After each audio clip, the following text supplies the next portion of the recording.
There are two ways to measure your life: the gap and the gain. Most people live in the gap, and it's killing their happiness. Here's what the gap looks like. You set a goal, you work toward it, you make progress, but instead of celebrating how far you've come, you measure yourself against how far you still have to go. You lose 10 pounds, but you wanted to lose 20. You make 50,000, but you wanted to make 100. You published one video, but you wanted to publish 100.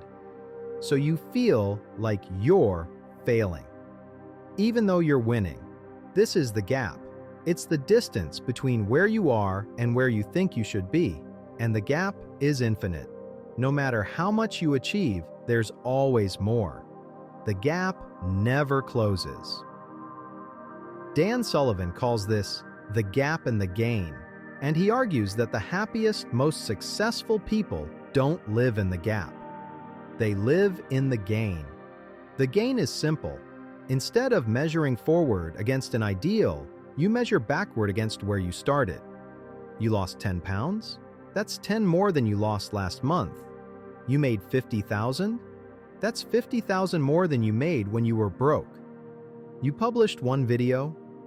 That's one more video than you published last week. The gain is progress.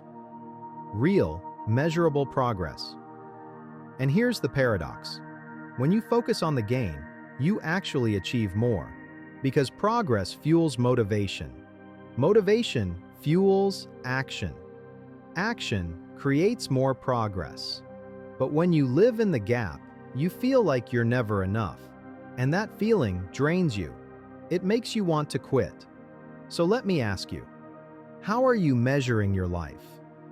Are you constantly comparing yourself to some ideal, some perfect version of yourself that doesn't exist yet?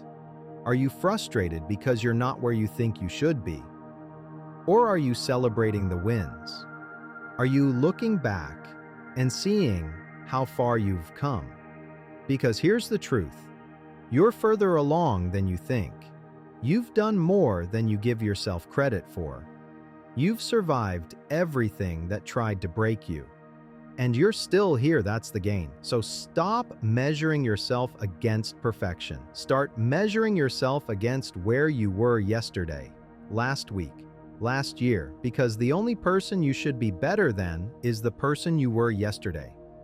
Progress isn't linear. It's not always visible, but it's always happening. As long as you keep showing up, celebrate the small wins, stack the gains, trust the process, because the gap will never close. But the gain? The gain is infinite.